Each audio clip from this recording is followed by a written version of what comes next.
जब प्रदेश का मुख्यमंत्री 12 बजे सो करके उठेगा, कैसे उम्मीद करते हैं कि वो जनता के बारे में क्या सोच पाएगा? समाज की कोई जानकारी उसको नहीं होगी। याद करिए 2012 में समाजवादी पार्टी की सरकार आई थी, राम जन्मभूमि पर आतंकी हमला करने वाले आतंकवादियों को, मुकदमों को सबसे पहले वापस लेने का कार्य करती है। और हमारी सरकार आती है तो आतंकवादी दूर दूर तक कहीं दिखाई नहीं देता है। 2017 के पहले जो सरकारें थी, कांग्रेस रही हो, सपा या बसपा, इनके लिए अपना परिवार ही प्रदेश था, सोच उससे बाहर थी ही नहीं। अपने परिवार और अपने खानदान के लिए कर लेंगे, यही उनके लिए सब कुछ था।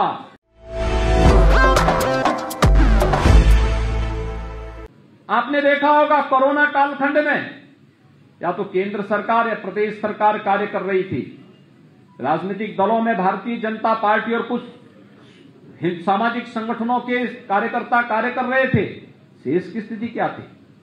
कहां कांग्रेस थी, कहां सपा थी, कहां बसपा थी? ये सभी आइसोलेशन में थे। इनको जनता से कोई लेना देना नहीं था। लेकिन जब चुनाव की आहट सुनाई दे रही है, ये भी स्वर बदलते हुए दिखाई दे रहे होंगे।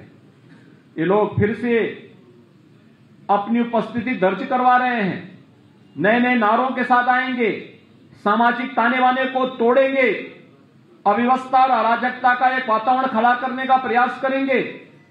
और फिर वही गुंडागिर्दी, वही अराजकता, वही दंगे, वही अराजकता, यही इनका एकमात्र हो रहा है। और उसी के साथ ये पूरे सामाजिक ताने बाने को छिन्न भिन्न करने का प्रयास भी करेंगे।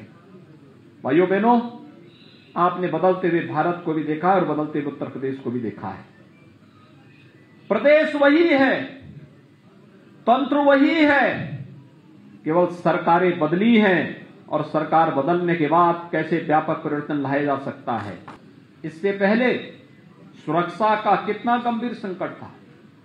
क्या ये सुरक्षा का वातावरण समाजवादी पार्टी दे पाएगी?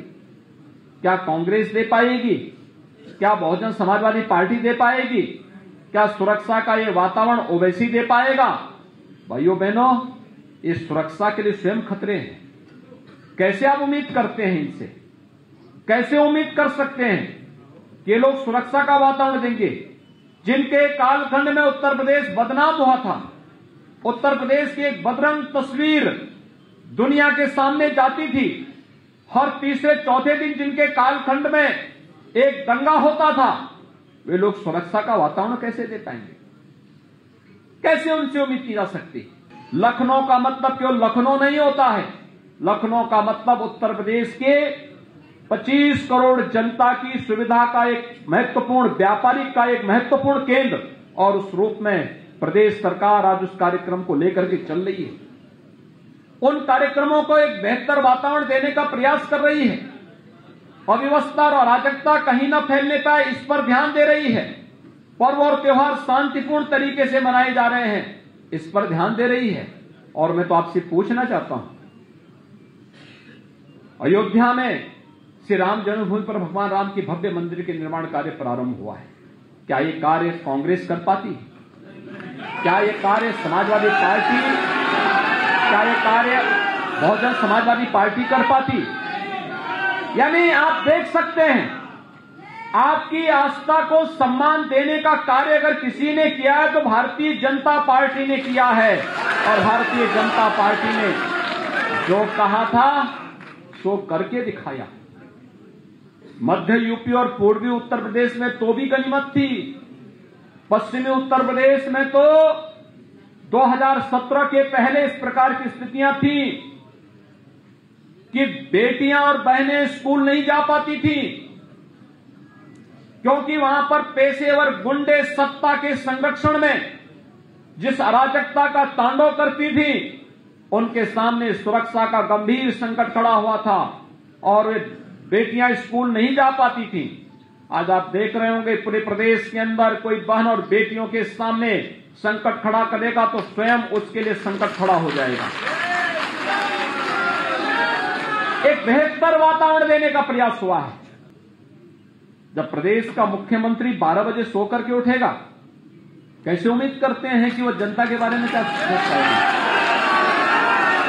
समाज की कोई जानकारी उसको नहीं होगी, व्यवहारिक जानकारी नहीं होगी, कैसे उम्मीद करते हैं? पेशेवर दंगाई और अपराधियों को का सरपरस्त जब प्रदेश सरकार बन जाएगी, कैसे उम्मीद करते हैं किसी को सुरक्षा मिल पाएगी? अंतर साफ है।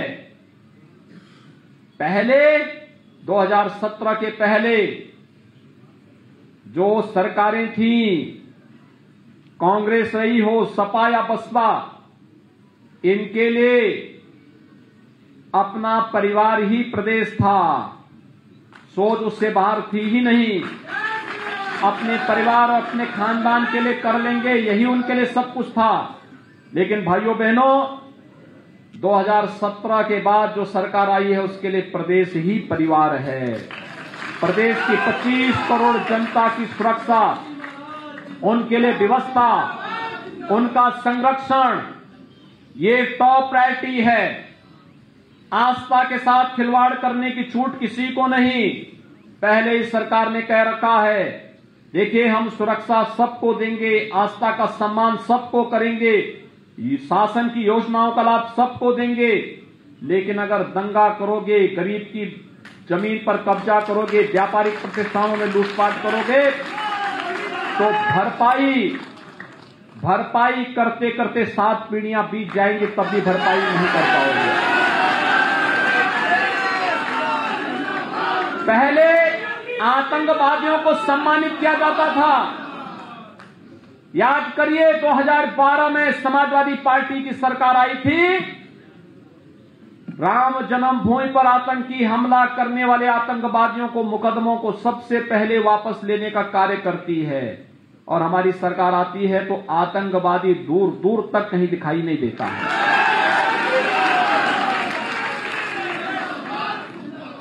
पहले दंगे होते थे, हर तीसरे चौथे दिन एक बड़ा दंगा होता था। आज भाइयों बहनों 4.5 वर्ष में कोई दंगा नहीं हुआ। ये अंतर साफ है और इसीलिए हम लोग आए हैं। चाहे वो विश्वकर्मा श्रम सम्मान के माध्यम से परंपरागत हस्तशिल्पी और कारीगरों के हुनर को सम्मान देने की कार्रवाई हो, या व्यापारी कल्याण बोर्ड के माध्यम से हर उस व्यापारी को, रजिस्टर्ड व्यापारी को 10 लाख रुपए की सुरक्षा बीमा का कवर देने की कार्रवाई हो,